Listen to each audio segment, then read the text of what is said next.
Anyway, welcome back to Not Your Average Podcast. Today I'm sitting down with my brother George, and we're going to talk about siblings in recovery, what that looked like for us, how we got there, and just a little bit about our background and our story. Yeah? Yeah. So anyway, I think yesterday when we went with the drag races, we were kind of talking about how we didn't come from like a normal background of childhood. Like we grew up with mom that was in addiction, your dad was in addiction. So we kind of, I don't know if we were born addicts. I don't know. Do you think we were born addicts? I think we were born You think we were born I feel like I showed addict behavior as a young kid, even with food. I know for all the things that I've learned in recovery, I know when I look back at my childhood now, I know that I was born an addict just because of the way I always look for anything to take me outside of myself. Whenever I go to meetings, I've shared this a lot as part of my story. I know as a child, whenever I was playing football games and stuff like that, I always felt very alone because a lot of the other kids, they always had their parents at their games and their siblings at their games, and I was the kid that had his grandmother. Yeah. And I always felt alone. I always felt different as a child, and I was always filled with so much hurt and pain and sadness that I know at a very young age I let video games take over my life. That's where I found my escape, and I could lock myself. I remember even whenever I moved to our aunt and uncle's, whenever I was in my teenage years, I would lock myself in my room for 2 or 3 days, not get a wink of sleep. And I would just sit there and play, and that was my getaway. Yeah. And I was bounced around from school to home so much that I know I didn't have a lot of friends, and I didn't know how to communicate well with others, but that's where I found my peace. That it let me block the rest of the world out. I didn't care about anything. I didn't care about my grades. I eventually dropped out of I didn't play football or any of the other things that brought me any bit of joy in life. I immediately substituted that with video games. Yeah. I think mine was food. I always overate till I threw up, but that was my soothing. That's the way I self-soothe, because I feel like, and for those of you who don't know, is also, let me put a disclaimer in here though, because we're going to talk about mom, and a lot of people can probably judge that, but I think we have a good mom today. She's a little batshit crazy sometimes, you know what I'm saying? But she did all, if I was ever in trouble with the law, or even if she wasn't there consistently, she showed up when I needed her. And I think that she had a hard childhood as well, and she didn't have the tools to know how to be a mom.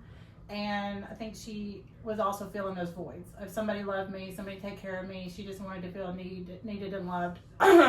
So, but today she is consistent. She is there for us if we need her. But I remember mom gave you away at 6 months old to your grandmother in Kentucky. And then I remember we lived on Old Gray Road. Of course you were a baby, so you don't remember. But I think your mom had left your dad, and we lived in Dalton on Old Gray Road. And I remember them coming. I just remember them taking you as a baby, and I probably I didn't understand what was going on. You know, I just knew, okay, no, this brother's gone. And then a few years had passed, and we lived in Rossville. Mom had got with somebody else, and she gave away Jason. And he went to Texas to live with grandma. And I at that point in my life, I felt alone. So I know, like, I didn't have, and I remember doing, like, I tried track, and even though mom was there, she wasn't present. You know, she didn't show up for any of my sporting events, and not to say that she probably had to work, or she just couldn't make it. Like, now that I'm a mom, I understand that, but I also do understand what it's like to feel alone and not have anybody there with you to make you feel seen, make you feel heard. And so for me, as I got older, I think I started trying to find those crowds of acceptance. You know, and it was always the kids that were smoking weed or drinking, and then I grew up around the smoking and the drinking, so that looked cool to me.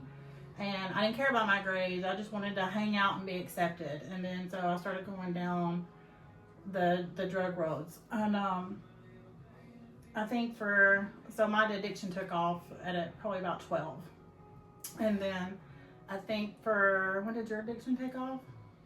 I would like to think around the same time, because at the age of 12, that's whenever. Plus, I had just moved to Georgia.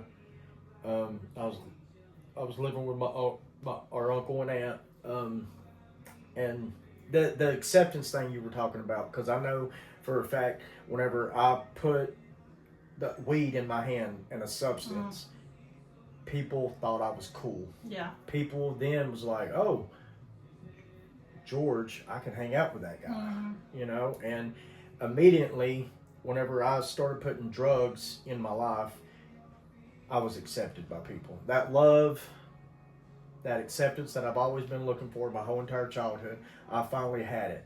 I was like, of course, when you think about the feelings of getting high and stuff, like, yes, I'm an addict in recovery. There was at one point in time in my life, the high was good. Yeah. But now that I look back, now that I'm in recovery, what started the whole journey was acceptance. I wanted to be loved. I wanted to be around people. And I can remember as I got older, when my addiction took off to other things, I know when you started using methamphetamine. Yeah. You and your ex-husband, y'all was who I first started using methamphetamine with.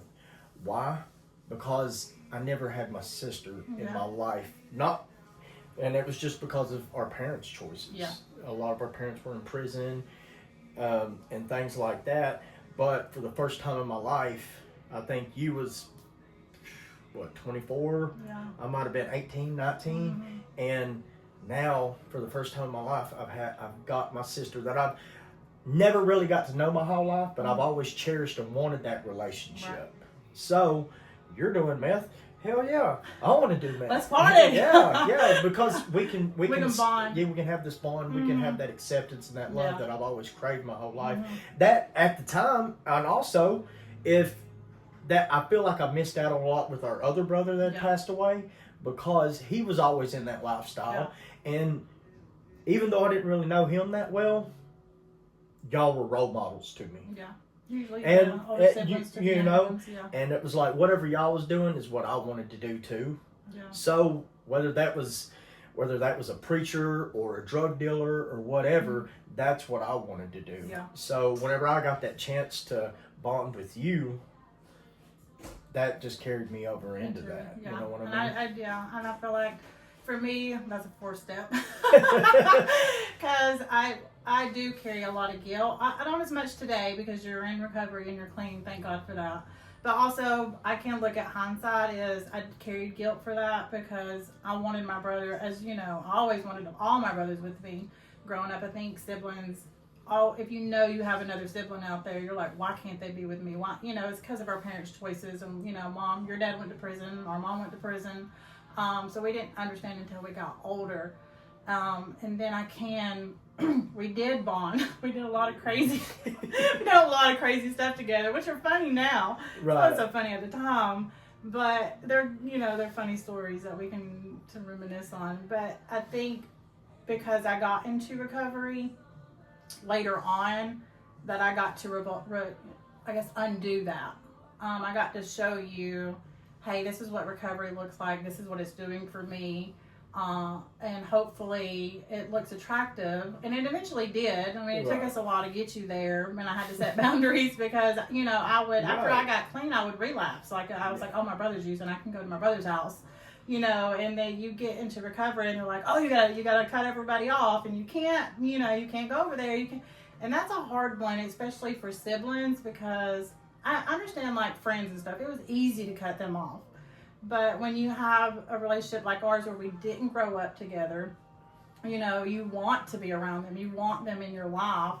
And it was like, I had relapsed so many times. That last time I was like, okay, I'm going to have to set this boundary. Because even if I want my mom in my life or I want my brother in my life, it's not conducive to my recovery. I'm going to wind up relapsing because I wasn't strong enough to be in those. I don't think we're ever really strong enough to be in those environments. We shouldn't be.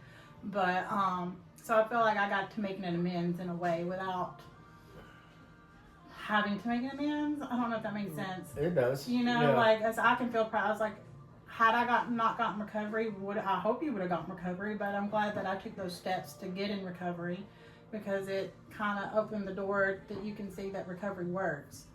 Yeah. Yeah, most definitely. Because even thinking back, how, you know, one of the things that you touched on was the guilt that you carried, you know, because when my addiction really took off was with you and your ex-husband, but also at the same time, I remember when you came and lived. I can't remember it was over by Airport Road though. Yeah. I mean, I remember when you came to live with me and my ex, and we was all just getting. I mean, we was cooking meth in the house and everything else, and we was all just getting high. But you had a taste of recovery. Yeah. You've had a taste of good life at a long time ago. Before, yeah. A long time before. And you would always be there for a couple months, and you'd be like, all right, I'm done. I'm going to rehab. And it's like, oh, yeah, what the hell ever. I've heard this shit before. Yeah. And then you would go, but then you'd get 90 days behind you, and then you'd be like, hey, I need to come over here because my ex, you would be like, should watch the baby. Yeah. And then you'd come in, and I was a trashy junkie. Yeah. And I mean, yeah. but I always carried a lot of guilt, because I know every time you tried to get your life together, and then you would, because that's the main thing in recovery. You can't tell your sister no when Yeah, she wants to yeah, relax. that's what Yeah. I'm saying. Yeah, because that's even with your ex-husband, I loved him to death, and I still love him dearly today. He's been a very great inspiration to me throughout my recovery. But I remember time after time whenever y'all would come over, and that's the main thing about recovery. Life is just life. Mm-hmm. Shit gets hard, feelings get hurt, and whenever we get hurt, we always want to do something that makes us feel good. And when y'all would come over, and you'd be like, yeah, I'd really just like to get high. What a piece of shit brother would I be to tell you no? Yeah. You know what I mean? And it's the biggest thing about, you know, the active addiction life and recovery is my perception of life. And I think that's something that you taught me whenever I got locked up that last time. It's tough love. Yeah. You know, we got to set these boundaries. And at the end of the day, that's what helps us grow the most, is like, telling people no. Like, hey, I'm not going to stand for this.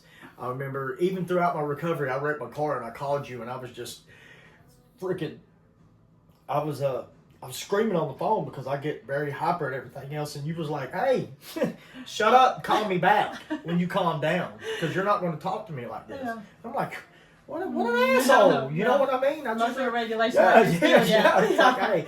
And then whenever I call you back and I'm calm, and it's like, okay, now we can have a Yeah. conversation. Yeah, I we're- love you. we're- Are you okay? Yeah. You know, things like that. But that's a great thing. And then also, I remember whenever the first time I ever did try to get clean,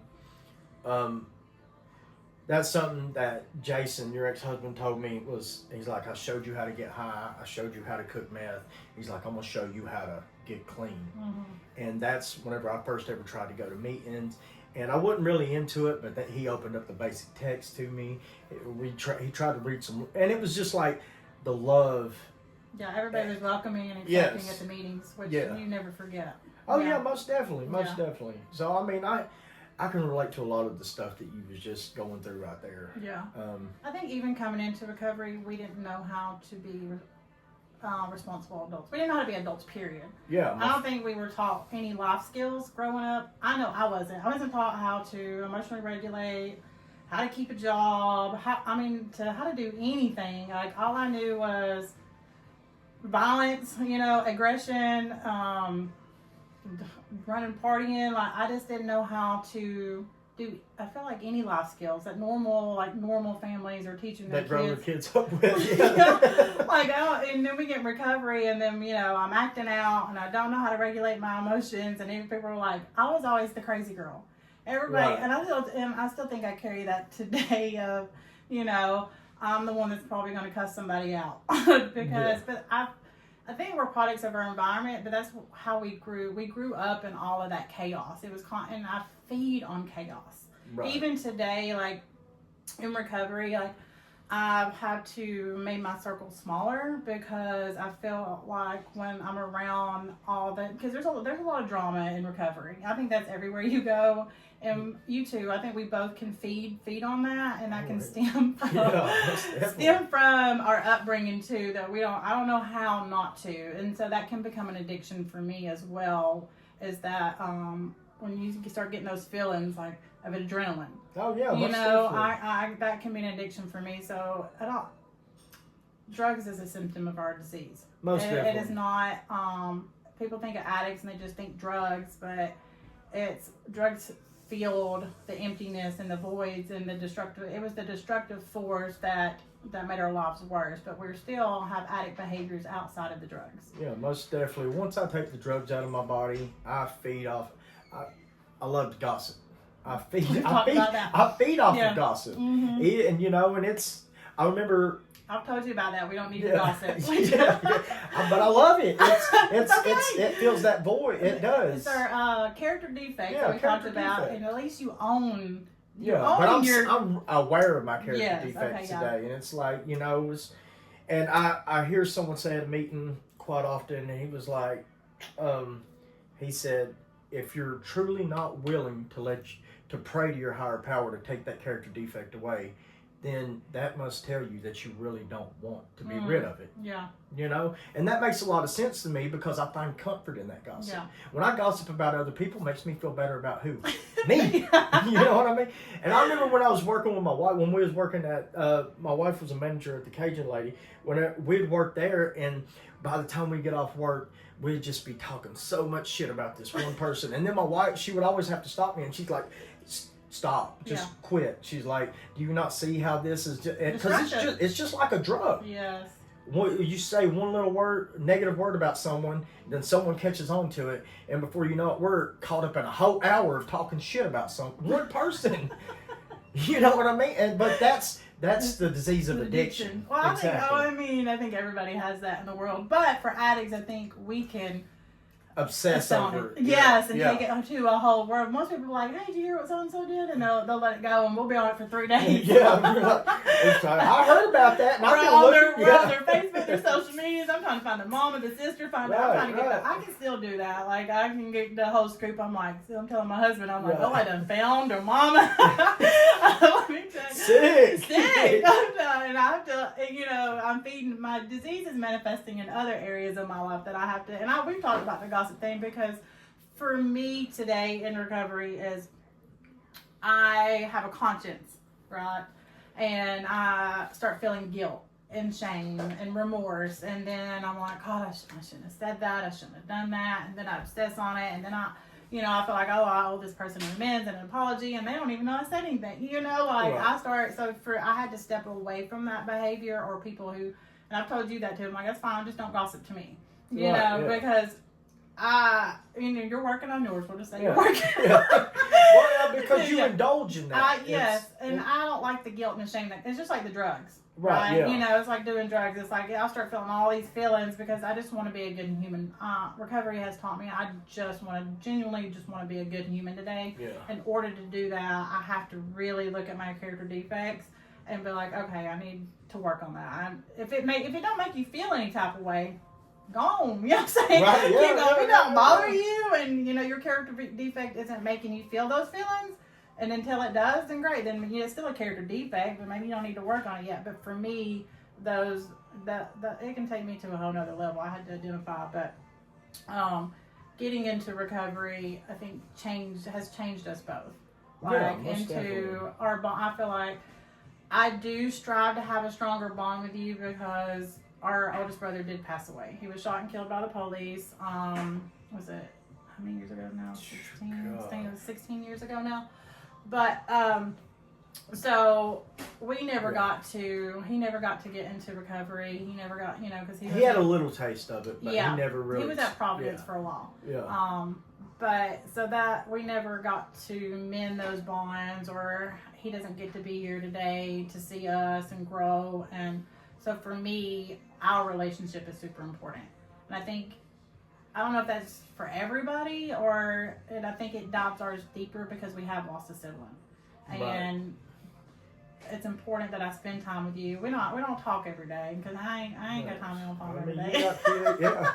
You have your own life. I have my own life, but we still. But that's the beautiful thing about recovery. Mm-hmm. You know, if you was calling me every day or wanting to come over every day, I'd be like, don't you got a family?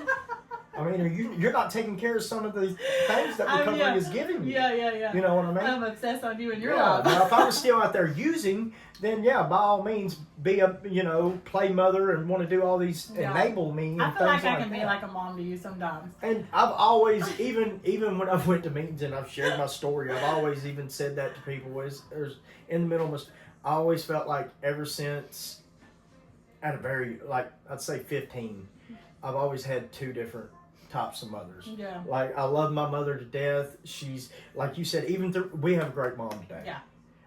Whenever our mom first got out of prison, she wasn't the best, but she had good quality. She enabled me a lot and things like that. But she enabled your addiction really bad. She enabled my addiction really bad. Mm-hmm. She was always there for me, but she was always trying to make up for that lost time. Yes. You know what I mean?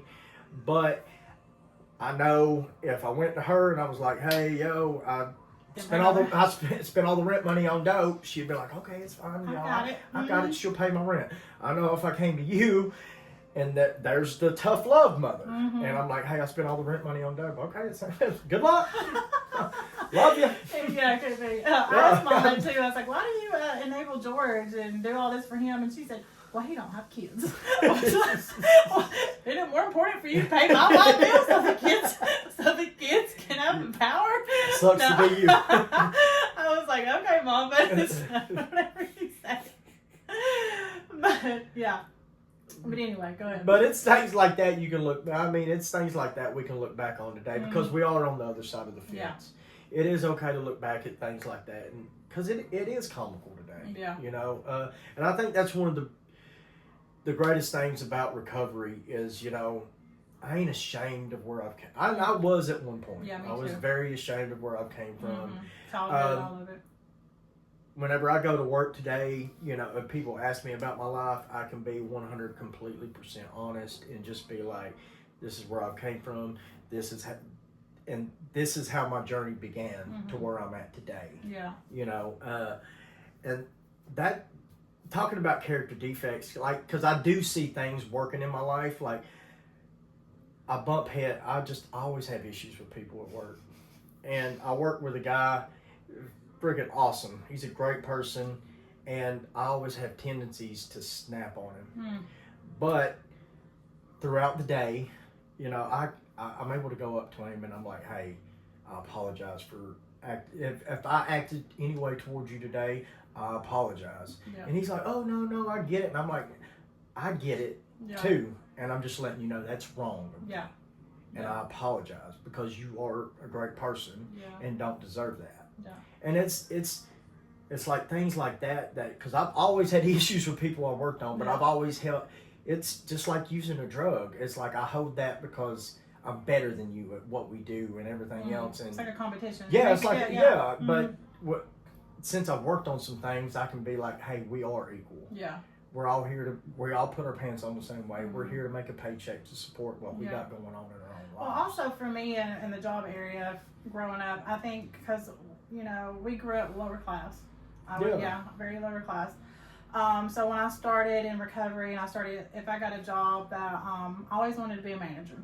Like I needed that title. Like in my career, like the further up I could get, I felt like it made me feel like somebody. Right. Because I didn't feel like somebody. Because I never felt like that my whole life growing up. So if I had a job title or this, it can make me feel good about myself, and then I could tell people I'm a manager. So they would look at me like I'm successful, and and I had many times I went to rehab. My counselor looked at me and she related, and she was like, "That job title doesn't mean shit." Right. Or, it doesn't it doesn't make you who you are. That's not my identity. And it took me a long time because I hadn't built my self-worth yet. Like in who I am as a person. I needed outside things to validate me. Right. And going to meetings and working on myself and working the steps. Today I am a very successful person in and out of my career. Like who I am as a person.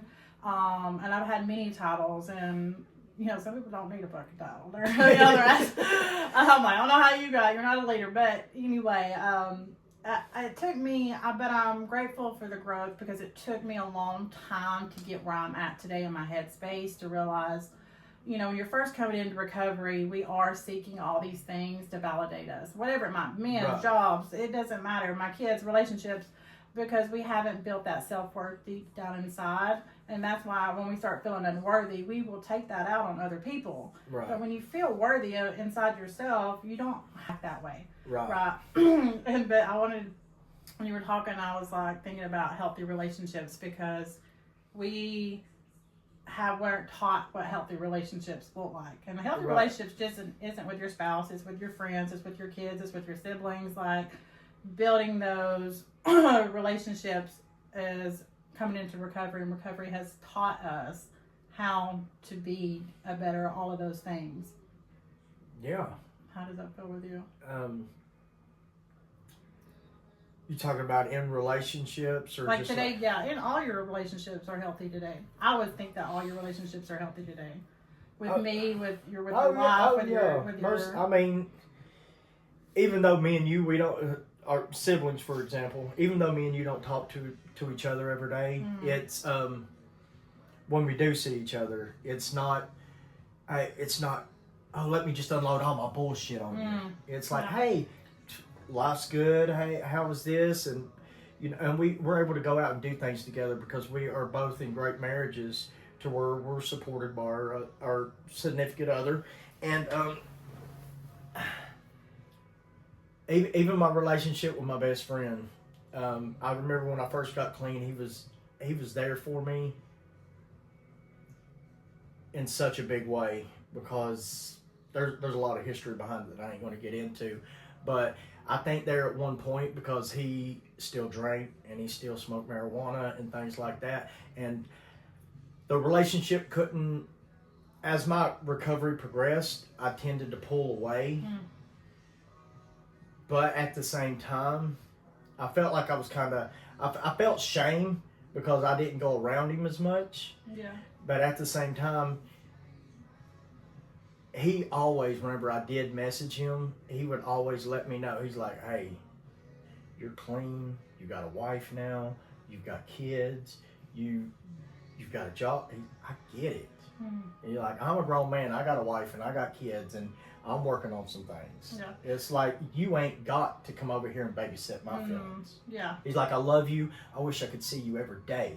Yeah. But you don't have to. Yeah. You know what I mean? I think that's healthy though, because like even for you and Tara comes. I think some family dynamics is you're married now. Yeah. You have your own life, and your wife comes first. Yeah, like most that's your definitely, first priority, and not me. As much as I would love to be first, anytime I need my baby brother, but that's just not reality. Like Right. as a healthy person, I understand. It's, hey, I'm gonna call you. What do y'all got going on? And you're always like, I gotta check with Tara. I'm like, all right, well, let me know what to Right. and vice versa though. Is like if you call me, it's because that it can be we used to all enable me, you and mom used to enable each other, right? And we would. I'm running to the rescue for mom, and I'm running to the rescue for you, and we used to, and it was a very toxic relationships to where even that like your partner would feel. Well, Jason would be like, what the hell? And I'm like, oh no, I gotta go. Mom wants to go over here to George, and and I didn't put up those boundaries, and I put everybody last. Right. And that's not Your kids, your husband. That's not load the kids up, come check on George in a trap house. That's like mom was like, you need to go get your brother. He didn't get up for work, and I was thinking, and I was almost on my way. This motherfucker's 26 years old. 26 years old, and I was like, wait a minute, no, we're not. I got the kids. I gotta get them to school. I'm not doing that. If George didn't get up and go to work, yeah, and I would. I know one time I knocked on the door. I was mad as hell. And I flipped out. I remember it. Yeah, you flipped out on me, and I was like, I'm not. It was. It's like, why did I put my life on hold to get screamed at? Right, because it's that very codependent toxicity that when you grow up with families and addiction, that you will do that. You'll feed on each other because you want to feel wanted and needed and loved, and you just get caught up. And then you get into recovery, and you're like, this is not healthy. We're not doing, Yeah. we're not doing this. And then you shouldn't expect me, which I don't think you did, but Mom really expected me to help her enable you until we finally got to a spot to where I would be okay. Yeah, you know, I'm like, you can keep enabling him, but this is not healthy for me. And then you get in recovery, and then you learn, okay, this is normal. You're supposed to put your spouse first, you know, yeah, or your kids first, or, you know, your immediate family. And by you telling me no, that's love and honesty in its own way. Like, hey, you're not first in my life today. Yeah. And that's okay. Mm-hmm. And if you do have, there were some fucking steps on it. You know, we can tell each other that's basically, you know, how it really is. And like I said, the biggest thing about life today in recovery is perception, how I perceive things. You know what I mean? And it's talking about, you know, enabling stuff like that. And because I've even had people ask, because there was, especially early on in my recovery, I was like, oh, well, let me run it by my sister first. And it's like, why do you do? It's like, because I know my sister's going to be 100%, whether it hurts my feelings. Yeah. Even back when I was 13-stepping women, yeah, and things like that, you was always dead honest with me, and you was like, what you're doing is wrong. Yeah. But you're my brother, and I love you, and you know. I'm gonna support you no matter matter what. support you no matter what. You know what I mean? You weren't doing drugs, so it's fine. And then women were 13-stepping you. You was the newcomer. I know. It's okay, but behind closed doors, like, y'all need to be doing that. But I remember when I got locked up, and it was either take the RSAT or take drug court. And whenever I was talking to everybody, and they were like, oh, take drug court. And I was like, the only thing I want to do is just get out of jail. Yeah. And God only knows how long that would have lasted before I would have wound right back in there. Yeah. But in my mind, I was like, I got to call my sister. Yeah. And I remember one of my cellmates, actually, we still talk to him today. Well, I don't talk, he worked with my wife. Yeah. And it's a small world, but I was locked up with him, and he was like, well, why are you going to call your sister? I was like, because I don't know what to fucking do. Yeah. And I remember when I called you, and I was like, I'm taking drug court, and you was like, no, don't do that. You was like, you're not ready. Yeah. You'll be out for a few weeks, and everything will be good, and then something's going to happen, and you'll go back. Yeah. You'll go back for a long time. Yeah. And like, it sucked, but I had to swallow that, and I had to be like, oh. I was right, because you wanted to get in trouble. Yeah. Even after I think I did 21 months altogether. Even after 21 months, and I remember being locked up, and it's like those same things all the time, and it's like, oh, I'll never do this again. I'll never do this again. As soon as I got out, we left your house, me and my ex, and we got our apartment. The first chance I got, I was high. Yeah. Yeah. And it wouldn't, and it's not until I started facing that repetitive cycle.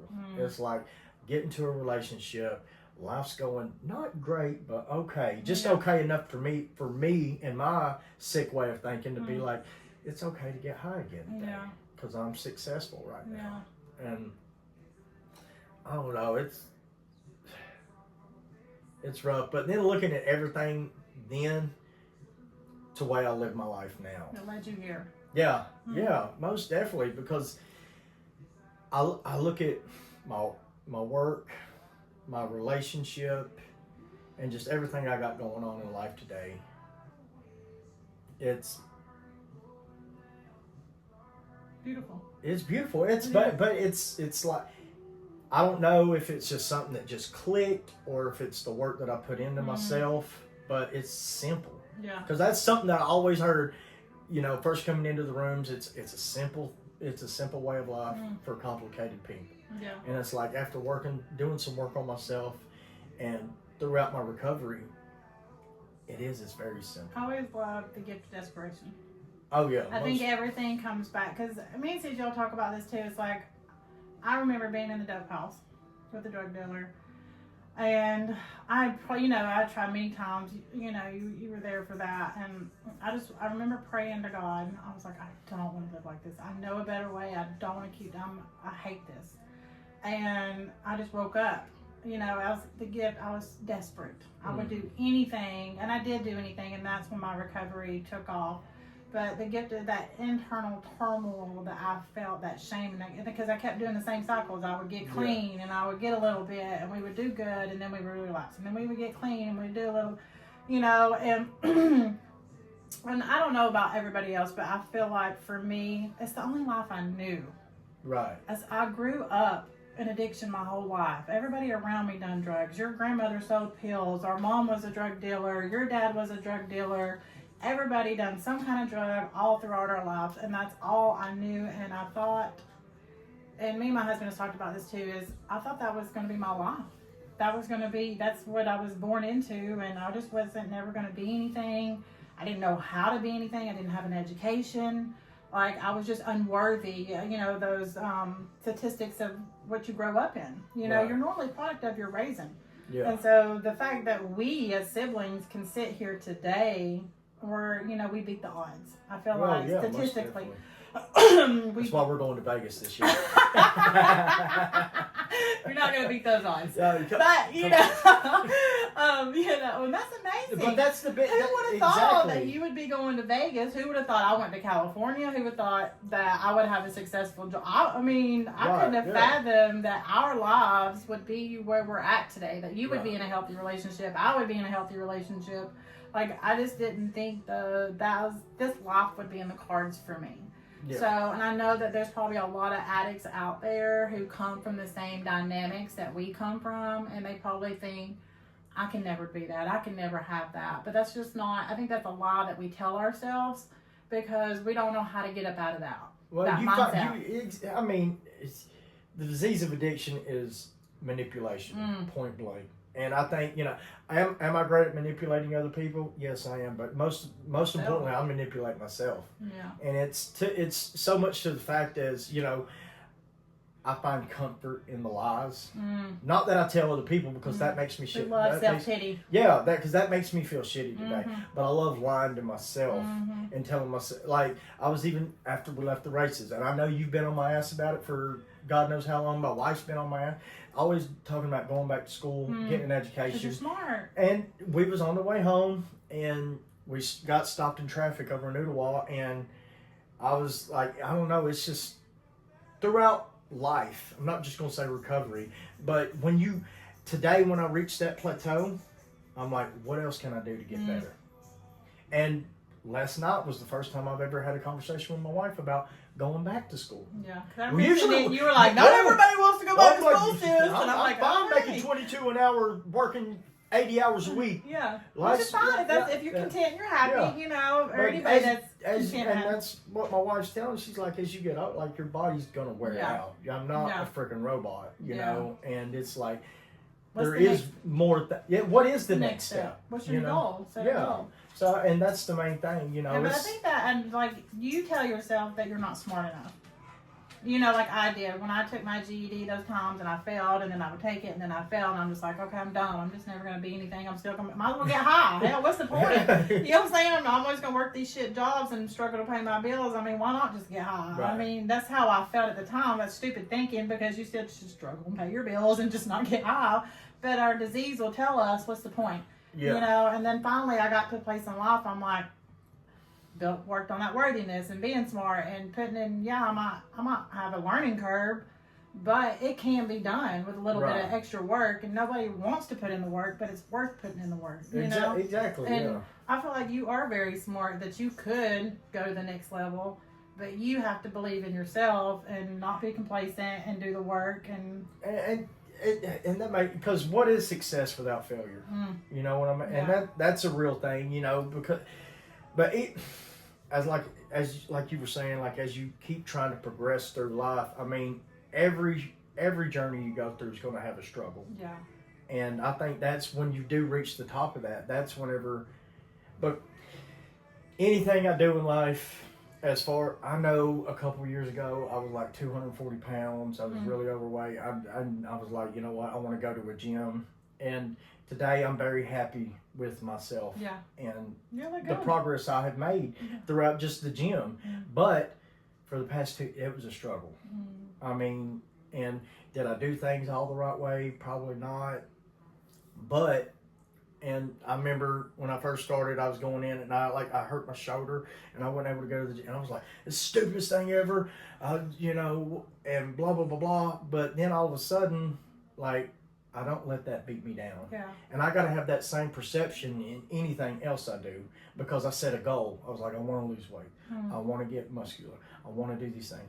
Same thing, if I do go to get my GED or try to take some college courses, am I gonna pass every single one of them with 100%? No. Yeah. But that's the journey. Yeah. And once you really look at it and you start to look in the rear view mirror at your life, you're like, damn, I overcame a lot of shit that at one time in my life, holding down a regular job was difficult. Yeah. Yeah. Yeah. You know what I mean? And I don't know, life's beautiful. Life's beautiful. Life's beautiful when you look at it like yeah. that. Look at us. Yeah. Look at us. I see that together. Look at us. Who would have thought it? Who would have thought we would be here? I do, in my mind, think about that a lot because I'm like, I really just didn't think two of us. I mean, a lot of siblings don't get clean and stay clean together. I know I've come into the rooms and I've seen people who they're like, oh, my brother or my sister or my mom or somebody's still using and they want that for themselves. Right. But that's not always going to happen. But for us, it has, and it can happen. It's just you have to, I think, I had to be the light first and show that somebody has to step up and be the light, and that may or may not come. Right. It might be 10 years, 5 years, or it may never come. Nobody knows if an addict will get clean. That's the second part about addiction is, I see people who have people in addiction. And none of us can say they will or they won't. Because you just don't know. Unfortunately, I didn't know. Honestly, I didn't think you would get clean. I didn't know, especially with mom enabling you. I was thinking, man, he'll never fucking beat this. Because I couldn't say, I did try to say things to mom, but she has so much mom guilt that she couldn't see past her own mom guilt to see that she was digging your grave for addiction. Right. So to see that you're here now, it's like, wow, we fucking made it, man. Yeah, that's really, it's something. Yeah, it's really something. And then we go visit your dad, and I'm like, damn, we fucking made it, man. Because you'd have to meet his dad to know that we. Stay tuned for next episode. You know what I mean? Or meet our mom. You know what I'm saying? Like, wow, these kids, we have come way above a raisin. Or just, like we're. Well, sometimes. I mean, our Potters can come out. Can come out sometimes. They're like, oh, I can see why you act like that now. Like, trust me, I'm holding a lot in today. So, I just kind of wanted to do this podcast and get it out there, kind of about our history and siblings in recovery and what that looks like, and that any addict can get clean and lose a desire to use. Because there's a lot of addicts out there that are still suffering an addiction, or they not feel shame or guilt, or people get scared to share their story because people are afraid people will judge them. But people are going to judge you no matter what. Whether you're doing good, you're not doing good, there's always going to be some hater out there that has something to say. But I always say, you don't know everybody's start place. You don't know their struggles. Like for me and you. People don't know our childhoods or where we came from, or they might hear that we're an addict and they're just thinking some, and I'm like, you don't know. It took a fucking lot for us to get where we're at today. Yeah. And to some people, that might not even look like a lot. It's a success for us. Most definitely. So it's the main thing is set your own goals, and then fuck what everybody else thinks. As long as you're happy in life and wherever you're at, that's the main thing. That's how I look at my life today. And like you said, we did go through it, and I was, that's where I lost my train of thought at, was because I was thinking back when I lived over there in that one trailer, whenever you was talking about you came over and stuff. I remember over a 2-year period of time, I was always used to seeing you ever since our addiction spiraled out of control together. You was coming up on 2 years clean. I think I seen you 2 times in 18 months. Mm-hmm. One of those times was to bring me a couple packs of cigarettes. The other time was whenever I was locked up. Mm. And the boundaries that you had to set for yourself, like, hey, if I go around my brother anymore, I'm going to wind up getting high and fucking everything up again. Yeah. And at the time, I was really hurt by that. And I was like, fuck my sister, you know, blah, blah, blah. She's like the rest of them. Because it's judging. It's Yeah. it's judging. Yeah, she thinks she's better than me and everything else now because she's got some clean time. Yeah, she's got some clean time. But at the main fact is like, whenever I look back at that now, how hard that is. Yeah. Because after I got clean, like you said, you was that light. Yeah. You got clean. Mom and her husband got clean. Yeah. And then I was left alone. And then I started to come into that light. And even if you do got family I'm curious though, what was the clicking moment for you to get clean? So remember you and Bridget, and then you had used that time, and I think right after that. The clicking, I remember when I was in that apartment, it was right across the street from Carter Hope. Bridget had left me, like I said, and I was getting high. I had two other people staying at the apartment with me, and it was just like. I remember coming over there, you were crying to me. I was crying, and it was just, I was just thinking, I was just like, damn, man, I was not before. I was at a gas station, and I was doing a deal with somebody that I've never even met before. Yeah. And I pulled out $200, and he pulled out a gun.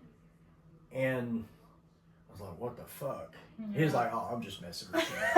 But at the same time, though, I was like, time to go. Yeah, I was like, what the fuck? Because I'm not about this life. I just literally use I'm just trying to get high. I ain't down with shit like that. And then I had the couple people back at the apartment and stuff. I was the only one working, and it was just I replayed that tape through ever since I was 18. I'm going to wind up back at a spot again. I'm the only person working. I'm the only person paying bills. I'm the person supplying all the drugs. Yeah. And for everybody to be fucking my girlfriend or anything else like that. And I'm just like, the only thing that me and these people got in common is the dope. Yeah. They're not my friends. No. They don't love me. They don't care about me. And I've buried this hole so big that I even start to feel hatred towards my family because, hey, they got kids, they got lives, they're clean, they're trying not to come around me, and it's just like, this ain't worth it. And I knew right then and there, if I didn't get clean, whenever I went back to prison, I was gone for a long time. Yeah, I was so scared for you to go to prison. I was just desperation. The gift of desperation. It was done. And I've had that a couple of times because even before I did the RSAT bid, I remember praying. It was at the gas station in Central over in Chatsworth. And I think you let the girl take you back out.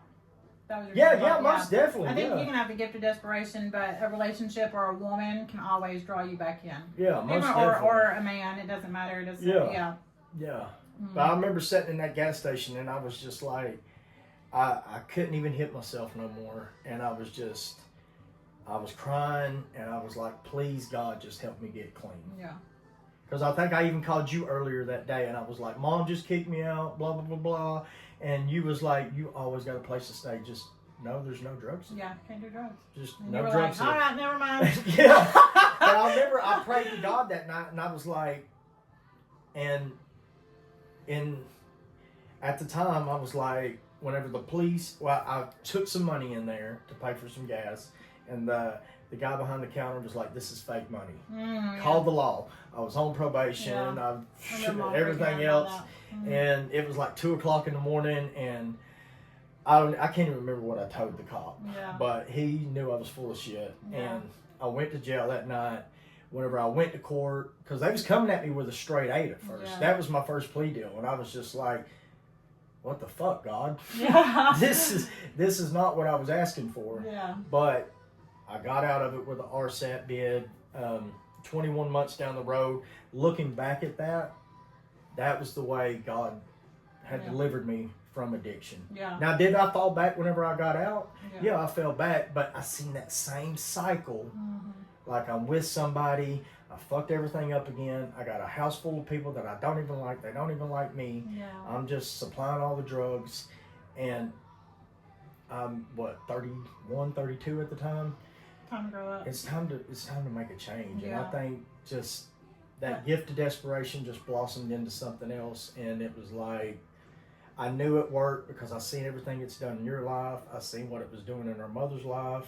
I think God had a plan for us all along. Yeah, most definitely. And I think I even seen your ex-husband post a status the other day because he was like, someone asked me to speak, and I've got a lot of shame and stuff. But what is a story? Without the shame. Yeah. What is a guilt, story? Yeah. Yeah. What is a story without this? Without who the downside? Who comes into Narcotics Anonymous gleaming with just glorious stories of how great they are? No, we've all. I think not only addicts. I think everybody in the world has done things that they're not proud of. Right. We just carry ours out loud. Right. We are gifted enough to be able to say, hey, you know what? I've done X, Y, Z. I've made all these shitty decisions. And we are allowed the freedom to share that out loud. Right. Because that's what makes Narcotics Anonymous such a great thing. Yeah, because everybody else has to hide theirs and be like, oh, Because I can't share my story at the church. I Yeah. can't share my story at the Providence or anything like that. It's, that's what Narcotics Anonymous done for me. Like I said, whenever I was 12 years old and I started smoking weed or even cigarettes or whatever, I felt accepted by the other kids. Yeah. Whenever I came into Narcotics Anonymous, I chose to hide a lot of stuff at first, but after getting to know some people and really putting forth in the program, I was like, I don't have to hide. I can be myself and I will be accepted by these people. Yeah.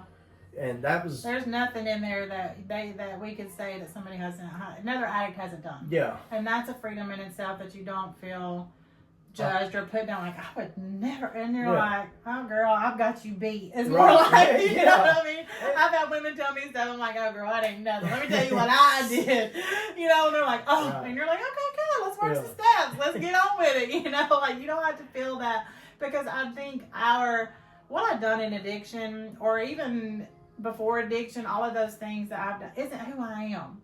Right? I just didn't know. Sometimes we just don't know a better way of handling things, right? And then you put in the drugs, and then you really start doing things that you normally wouldn't have done. That you're like, oh, okay, well, the drugs had, but I'm not. I'm not gonna get into too much detail. But there's a 4-step for that. Yeah. But but I can go into a Narcotics Anonymous meeting and I can say all that out loud and feel the freedom of somebody coming up to me and being like, thanks for sharing that. It really helped me. Right. I've been there. I've done that. You've given me hope that, I can get my kids back, or I can feel this way, or, being healthy, whatever that might look like. And that's the beautiful thing about recovery is we are lots to other people. And you can only, we can only keep what we have by giving it away to other people, and knowing that you can get clean and you can stay clean. That doesn't mean you're not going to go through hard times, because I've been through a divorce clean. You know what I'm saying? You've been through breakups clean. Yeah. Like those destructive forces, I've lost jobs clean. You've lost jobs clean. Not being able to pay our bills at times in our, while we've been clean. Those are hard times, Yeah. Your cars might get repossessed, but it's not always going to be easy, but we just choose that drugs isn't the answer anymore. Yeah. Because everyday normal people go through that shit all the time. Right. Yeah, everybody goes through struggles. The main thing that I do different before you put in any of the step work or anything like that is I choose not to get high today. Yeah. There's been times when I'm grateful for my marriage. There's been times whenever I've been out of work for a couple months, and my wife has held down 2 or 3 jobs just to pay all the bills. Yeah. And that's something I've never had before. Never had a woman work at all. So that's what I'm saying. It's throughout my recovery, throughout my life. It's like all aspects of my life today are completely different. Mm-hmm. Some are better, some aren't. But the main thing is that they're different. Yeah. And I haven't had to use drugs. So that's the main thing. So whatever I'm doing on a day-to-day basis is working. Yeah. And you were talking about the meetings. It's like, even where I'm at today, at a little bit over 4.5 years, if I wasn't to make it to a meeting for 6 months, and then I finally made it into a meeting, I would feel accepted. Yeah. That's the biggest thing about we don't need, and for us, I'm at 11 years clean, but we don't have to we go to meetings. I don't go as much as I need to, life happens, but we don't constantly go to meetings, but we're always in recovery. Yeah, You most know, definitely. recovery is something that you take with you every day, every hour, that we're always using those tools and we're practicing how you live in it. You know, I live my recovery every day. It's not just when I'm in a meeting. And I think Right. you do that as well. Yeah, most, for example, because I think over the past 7 days, I worked 90 hours. Yeah. Not a day off. Your- Not a day off. addiction And, can manifest yeah, and, exactly. And my wife was telling me, she's like, you need to take a day off. Yeah. And I'm like, yeah, okay, whatever. But at the same time, I know she's coming from a loving spot. Yeah. And whenever I look back, because I broke it down to her in a text message, and I was like, okay, you're right. And what I was saying was, to me, God is love. Love is God. Yeah. And I know what me and my wife have today is love. Mm-hmm. So in that same sense, when I look at a second step, the power greater than ourselves can restore us to sanity. I know if I'm living just to my own devices with what I'm going through in my own head is insanity. Yeah. 99.9% of the time. But when I bring love into it, that is a power greater than myself trying to restore me to sanity. Take care of yourself. Yeah. Take care of your marriage. Mm. You know, and it's okay to take Yeah. a couple of days off Yeah. of work, because at the end of the day, I just my disease manifests itself in different areas, Well, and I'm time is the most obsessed. valuable thing that we have. Yeah, you can't put a dollar bill Yeah. on time. Yeah, and you can't get it back, so it's important to spend time Most definitely. with each other, with us, each other, your spouse, everybody. You know, time is. And I think we've worked on that Yeah. a lot this year. Yeah. You know, Make time because for each other. exactly because I think at our anniversary last year, we was like, oh, let's look back on the year, and last year was a horrible freaking year for us. But at the same time, it's like, what did we do? I don't want to wake up 50 years old one day Not having any And- memories. and not have, I worked. Yeah, that's I what Mom's mean, done our whole lives. Exactly. Yeah, she's a functioning addict. She's worked our whole lives, but we never went on vacations. She never took us anywhere, Right. not once, unless we were leaving the domestic violence situation and going Yeah. to a different state. That was our vacation, you know. But and I look back and I told you guys, like, I don't want to live my life without memories Exactly. and going places. It's important for me today. Goals for us is I love going and seeing new places, because I think I never got that as a child. Like, I've seen other kids go to the beach and stuff like that, but not all kids have that. And even today, not all kids are able to do that. Get live that, yeah. So it's important for me that I do take my kids different places, or I go see different, or I just do things in general, because we never did. Exactly. We never yeah. did any of that. Yeah. It's wild to me looking back. It's like, I'll be thinking, I'm like, we never did anything as children with our parents. Like, Right. you know, like normal. And it's almost unfathomable sometimes. It's like, wow. How that could be. How that Yeah. could, yeah. But, and so I can't change the past. Right. But I can, I'm You blessed. can do better with your kids today. Yes, I'm blessed to be able to give myself a better life and my kids a better life. And it's just like, we are moving, my kids are doing better than I was when I can imagine my kids doing what I was doing at 15 and 16 or 12 or any of it, you know. So it's like my life has come full circle, and I'm proud of the people that we are today, because we weren't even taught to do better, but we're doing better. Right. You know, and I think that's harder I know people who were taught to do better, and they knew better because they were Right. taught, they were raised better than Yeah. us. You know, we're just like, Right. y'all do what? Right. we weren't taught manners. We didn't have no manners. We just did what the hell we Right. wanted and when we wanted. So, I don't know. But anyway, I think that our time's about up. And my hope today for us is that I wanted to share our story, because I do want to let people know that you can get clean. You can lose the desire to use. If anybody's out there, you can always comment below or reach out, and we'll let you know where a meeting is or in your area, or how to find out that you can get clean no matter where you come from, whether it's a good place or a bad place, that there is hope, and there's lots of us that are recovering and living healthy, full lives. Yeah, most definitely, because no matter what the odds are in life, I gotta have hope today. Yeah.